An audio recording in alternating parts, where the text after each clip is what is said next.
que espírito, que amor. Eu estou feliz mesmo.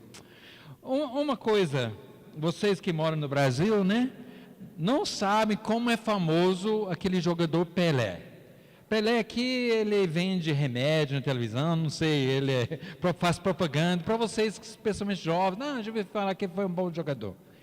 Mas existe um documentário sobre a vida dele, e se você assistir esse documentário, você vai ficar maravilhado como que ele foi não somente bom jogador, mas apreciado no mundo todo.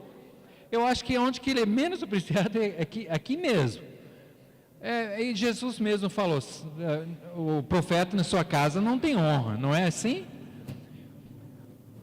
Mas a mesma coisa, o próprio Jesus, hoje em dia as pessoas conhecem, já ouviram falar, né? Se o jovem mais novo hoje, todas as crianças sabem do Papai Noel, não é? Toda criança sabe do Papai Noel. Mas hoje em dia as crianças não sabem nada do Pai do céu. Nós estamos num mundo diferente. A informação está em todo lugar. Seu celular tem Google, tem informações, WhatsApp, tem livros, tem canais de televisão, TV a cabo. Os jovens de hoje já nascem mexendo com o iPad. Assim, é coisa fora do comum. Mas não sabem nada de Jesus. A não ser, é uma figura religiosa, não é assim, talvez como Nelson Mandela, Martin Luther King, é uma personagem na história só para os jovens. Então eu quero falar para vocês algo muito especial sobre a vida de Jesus. Quem é Jesus? Jesus passou seu ministério 3 anos explicando e mostrando, provando quem ele era, para que na hora certa, quando ele viesse oferecer como sacrifício, a gente saiba que foi Deus que está se sacrificando por nós. O único perfeito que pode pagar o preço dos nossos pecados, agora está se sacrificando na cruz, não é? Mas foi difícil para as pessoas entenderem quem era Jesus. Ele começou com seus milagres, bem no princípio ele expulsou demônios, os demônios falaram, eu sei quem é você, né? E ele mandou calar a boca. Depois em Mateus 16, Jesus perguntou aos apóstolos, quem as pessoas estão falando que eu sou? Aí eles foram relatando, João Batista, Elias e algum outro profeta. E quando Jesus perguntou, mas vocês, quem vocês pensam que eu sou? Pedro, sendo revelado lá dos céus mesmo, falou, não, o Senhor é o Cristo, o Filho do Deus vivo.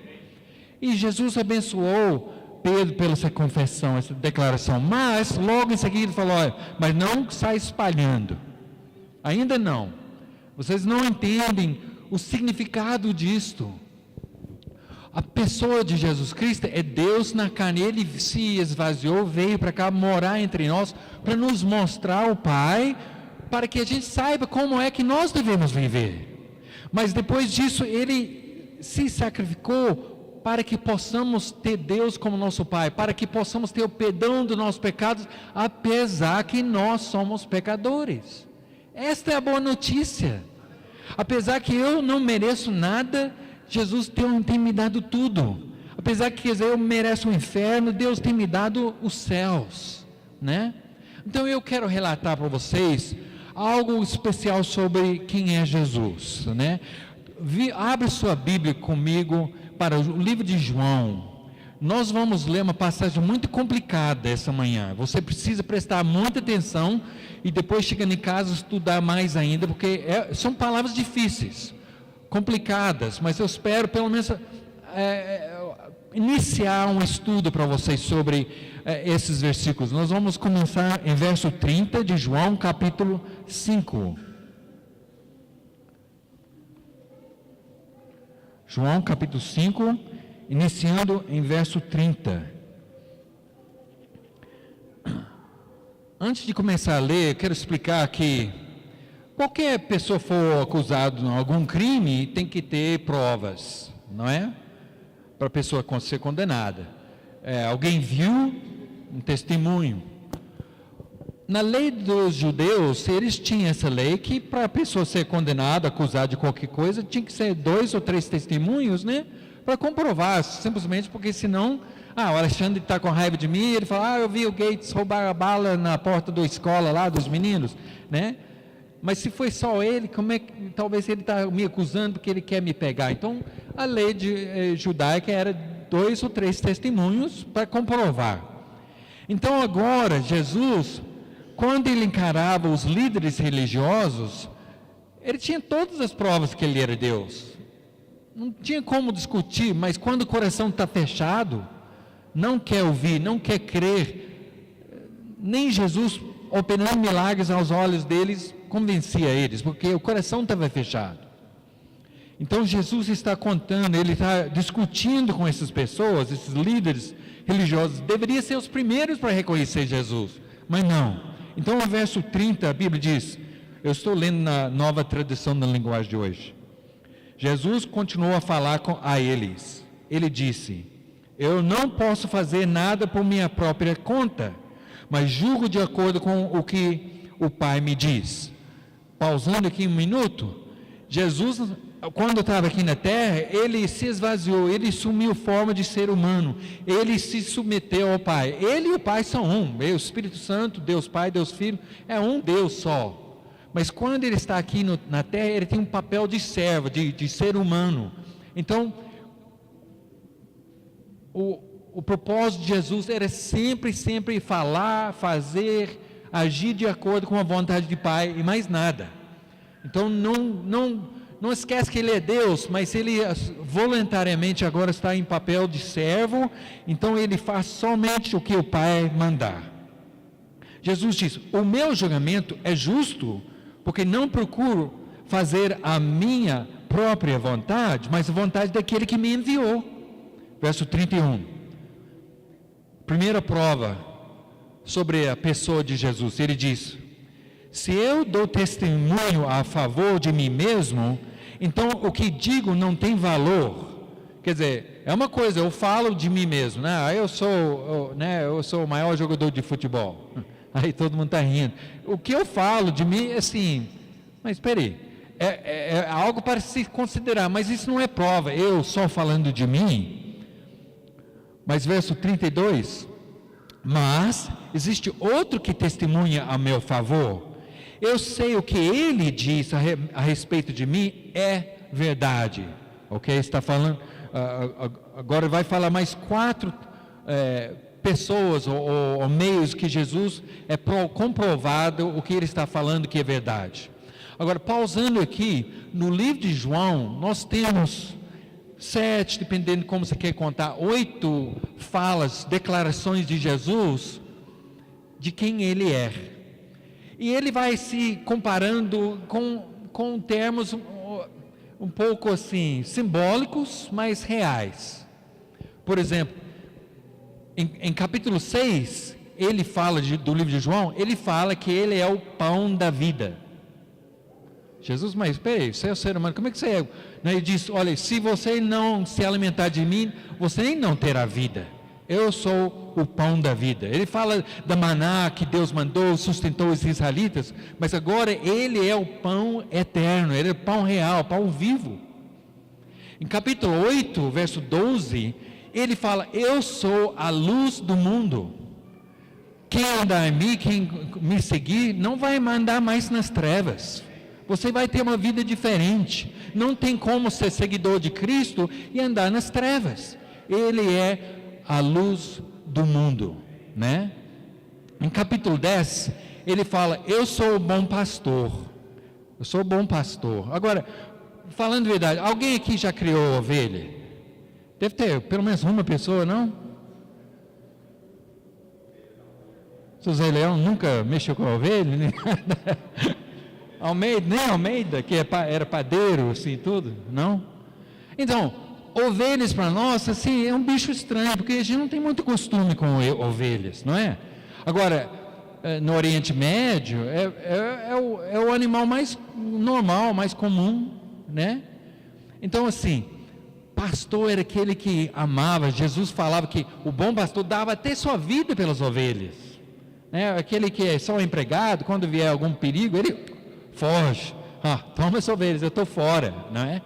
Mas aquele que é dono mesmo, o bom pastor, ele dá a sua vida pelas ovelhas. Então Jesus quer ensinar a gente que ele está aqui para cuidar de nós. Ele importa conosco, Ele vai dar sua vida por nós.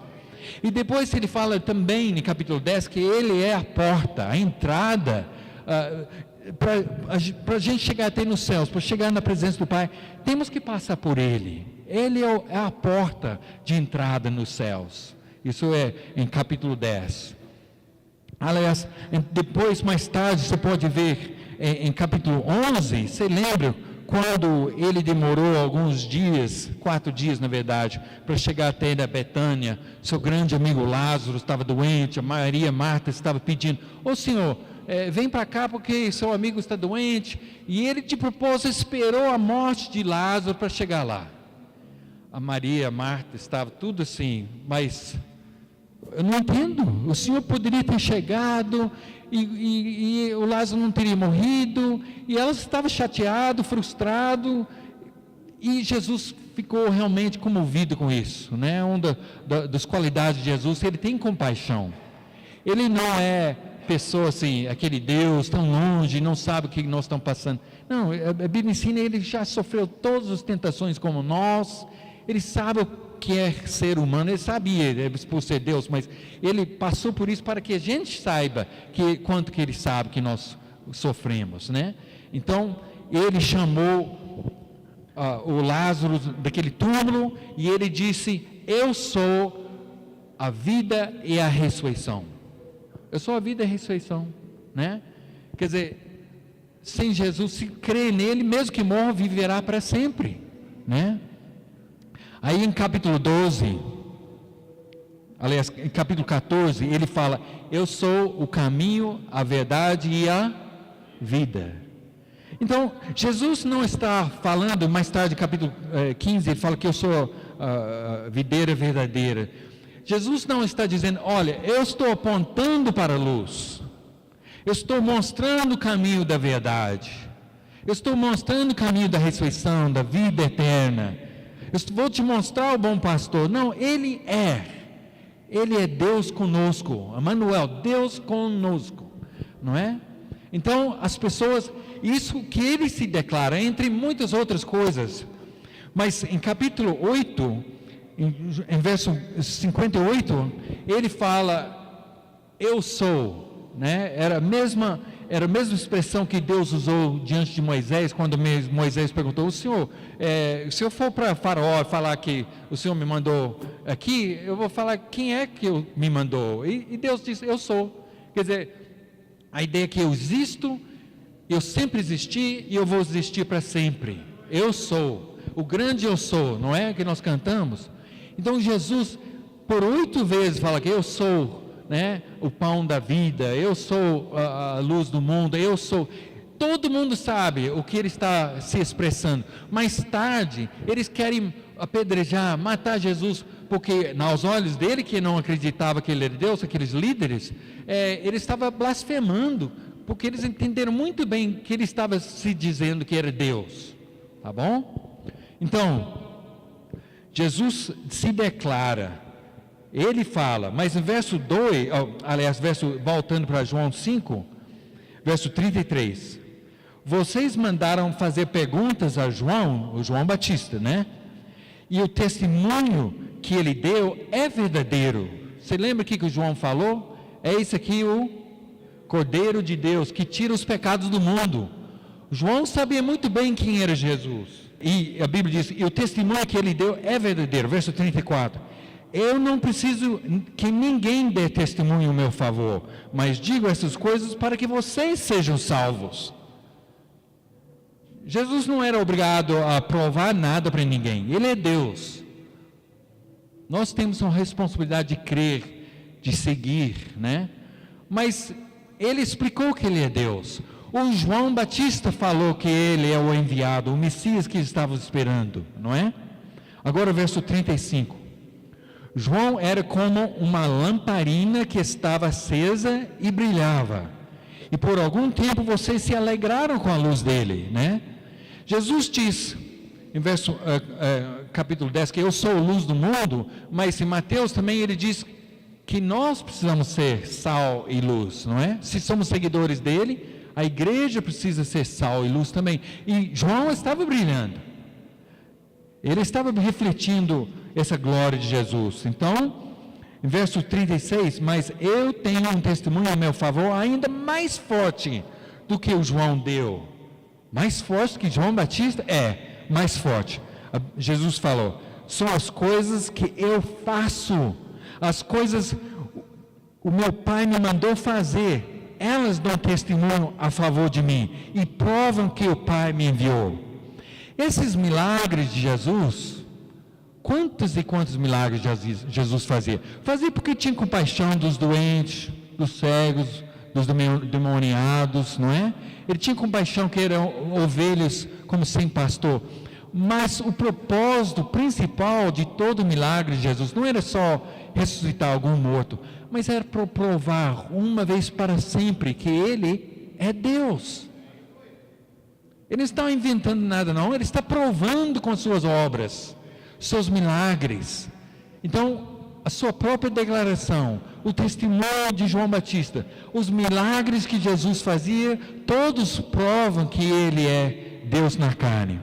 Agora vamos continuar aqui, em verso 37. O quarto testemunho aqui. Também o Pai que me enviou testemunha ao meu favor. Vocês nunca ouviram a voz dele, nem viram o seu rosto. As palavras dele não estão no coração de vocês, porque vocês não creem naquele que ele enviou. Quando Jesus batizou, qual foi a voz que todo mundo ouviu que estava presente? Este é meu filho, né? Que me compraz, não é? E quando estava na monte da configuração lá também, eles ouviram a voz de Deus, mais uma vez testemunhando, este é o meu filho, ouve a ele, né? Então Jesus explicando, ele confessa ser Deus, João Batista confessa isso, o Pai fala isso, não é? E agora para o final aqui, verso 38, aliás, verso 39, vocês estudam as Escrituras Sagradas, porque pensam que vão encontrar nelas a vida eterna, e são elas mesmas que dão testemunho a meu favor, mas vocês não querem vir a mim a fim de ter vida. As Escrituras Sagradas falam dele, desde Moisés, os profetas. Você lembra em Lucas, no final de Lucas, quando depois da ressurreição de Jesus, alguns discípulos não ficaram sabendo ainda, estava indo no caminho para Emaús, e Jesus encontrou com eles e abriu os olhos dele e começou a explicar todas essas profecias, essas passagens. As Escrituras sempre falavam da vinda de Jesus, do ministério, até do tipo de morte dele, a glória dele, o reino dele que não teria fim, não é? Não terá fim. Então, quer mais prova do que isso? Não existe. Jesus confessa ser Deus. João Batista também foi levantado, enviado para ser esse preparador da vinda de Jesus, né? A voz do Pai, os milagres de Jesus e as próprias Escrituras. E ainda tem pessoas recusando a reconhecer Jesus como o Senhor de suas vidas. Nós achamos isso uma burrice, né? Como é que eles poderiam ver tanta coisa, tantas provas e ainda não seguir Jesus? Mas o problema é que às vezes nós somos assim. Não, a gente vem aqui nos cultos, né? Tá bom, eu estou aqui e tal, dou minha contribuição, participo da ceia, mas o resto da semana eu estou fazendo o que eu bem quero. Como Jesus nem existe, né? Que Ele não é nem meu Senhor. E eu falo isso porque de vez em quando a gente vê até líderes na igreja fazendo desse jeito, a gente fica horrorizado com isso, não é? Nós temos uma obrigação, uma responsabilidade, fomos criados para ser servos de Jesus. Ele não é uma figura religiosa, Ele não é uma personagem da história, Ele é Deus vivo, que morreu na cruz para que possamos ter a vida eterna. Bom, tem muitas e muitas outras coisas que podemos falar de Jesus, mas agora eu quero terminar com esse convite aqui. Se você ainda não confessou Jesus como o Senhor de sua vida, nós convidamos você para vir aqui na frente, confessar isso publicamente, arrepender dos seus pecados, arrepender do fato que você tenha vivido uma vida por conta própria, sem depender, sem submeter a Jesus. E se você está realmente disposto a morrer para si e viver para Jesus, nós vamos te batizar nessas águas aqui, para que você possa levantar e ser perdoado de todos os seus pecados. E além do mais, você receberá de Deus o Espírito Santo. Você não quer isso? Deus quer isso para você. Vamos ficar de pé e vamos cantar.